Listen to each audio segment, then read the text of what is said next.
Hello and welcome to this Python tutorial. Alright, so this is going to be a very exciting tutorial because in this tutorial we are going to see if we can achieve our goal to get an accuracy of more than 80% on the test set. So did you figure out a way to reach that accuracy without doing any parameter tuning? Well, at the end of the previous tutorial I gave you a hint. The hint was the answer is in the title of the course, deep learning, and indeed the solution that will make us achieve our goal is to make a deeper deep learning model, that is a deeper convolutional neural network. And how can we make it deeper? Well, we have two options.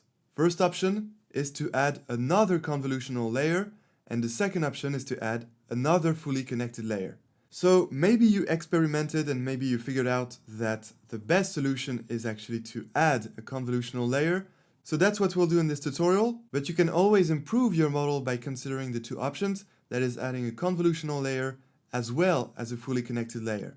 But I bet that we managed to reach our goal of getting a test set accuracy of more than 80% by only adding a second convolutional layer.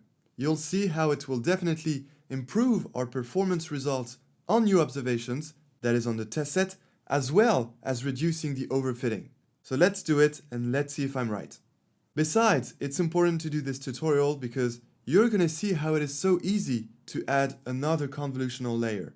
Because basically what I only have to do is take this line, copy it, and then paste it right after the first two steps. That is right after we built a convolutional layer on which we applied max pooling to get our pooling layer. So that is exactly right here, and that is of course before the flattening step. So I'm going to paste this line here that adds another convolutional layer, and of course we also need to apply max pooling on this convolutional layer that we just added, and so I'm going to paste that here. And let's specify here that we're adding a second convolutional layer. Alright, and now in these two lines here we just need to change one thing. It's the input shape parameter, because we had to specify this input shape parameter because this corresponds to our image and how our CNN should expect, that is which dimensions it should expect as input of the CNN. And so that's why we specify this input shape parameter to specify the dimensions of the preprocessed images that are going to be the input of the CNN. But here we are adding a second convolutional layer, and the input is going to be not the images, but the pooled feature maps coming from the previous two steps. So we're going to apply the convolution trick and the max pooling trick not on the images, but on the pooled feature maps. So that's exactly the same operation, the same trick, but it's on the pooled feature maps from the two previous steps.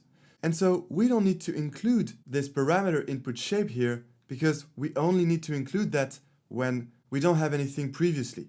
Here we needed to include that because we didn't have the images previously yet. But here we have something before. It's the pooled feature maps of the two previous steps. So Keras will know this, and therefore we don't need to include this input shape parameter. So in conclusion, when you're adding a new convolutional layer, well, you just need a number of feature detectors, the dimensions of these feature detectors, and an activation function. And then you apply max pooling with only this pool size parameter. And so here we're going to keep the same parameters. You'll see that we'll get good results. And then if you want to have fun adding new convolutional layers, then you can increase the number of feature detectors and double it each time. So for example, you can add a third convolutional layer with 64 feature detectors. That's a common practice, and that leads to great results. But I bet that now with only these two convolutional layers, we'll get to a test set accuracy of more than 80%. So let's check it out. As you can notice, I restarted my spider. So what I'm going to do now is basically select everything, and I will just need to press enter, and this will run the whole code. So before I run it, let's remember, in the previous tutorial we only had one convolutional layer and we got an accuracy of 75% on the test set and a difference of 10% between the accuracy of the test set and the accuracy of the training set, because the accuracy of the training set was about 85%. And now we have one goal with this new CNN with two convolutional layers. It is to get a test set accuracy of more than 80% and a much smaller difference between the accuracy of the test set and the one of the training set. So let's see, let's run this, and let's get some little coffee. So ready? 3, 2, 1, go! Using TensorFlow backend, found 8,000 images belonging to two classes for the training set, 2000 images belonging to 2 classes for the test set.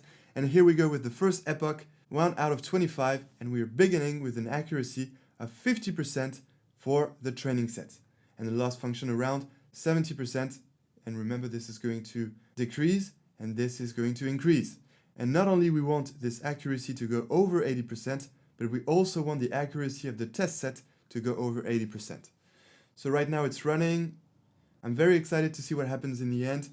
And before we get some little coffee or get some lunch, let's see the accuracy of the test set for the first epoch. Here we go, almost there. And here we go, first epoch done. The accuracy obtained on the test set began at 55%, almost 56%. So yes, that's actually like before. We're starting slowly, we're starting low, but let's see what we'll get in the end. So right now we're in the second epoch.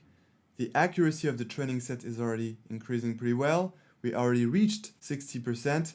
As you can see, the ETA is quite the same as before, so it's not because we added a second convolutional layer that we need to wait more, so it should be okay. The second epoch is almost done, and the accuracy is well increasing, 64%. Let's see what we'll get at the end of the second epoch. And we got, indeed, 64% and 68% on the test set. Alright, so let's let this run. Let's get some coffee or let's take a little nap. As far as I'm concerned, I just woke up, so I won't take a nap. I'll just be happy with a good coffee. And let's keep in touch in 20 minutes. Alright, we're almost done. Let's see what we get. That's the last epoch, 25 out of 25. ETA 5 seconds. We are about to get an accuracy of 85% for the training set and 82% for the test set. Wonderful! Not only we reached our goal to obtain a test set accuracy over 80%, and also we reduced the difference between the training set accuracy and the test set accuracy, because now indeed we get a difference of 3% as opposed to this 10% difference that we got in the previous tutorial. So congratulations! We made a great convolutional neural network model with a good prediction. So you can still play around and try to improve this model. Of course, adding more convolutional layers will help get an even better accuracy. But if you want to really get a better accuracy, well, that would be to choose a higher target size here for your images of the training set and the test set, so that you get more informations of your pixel patterns.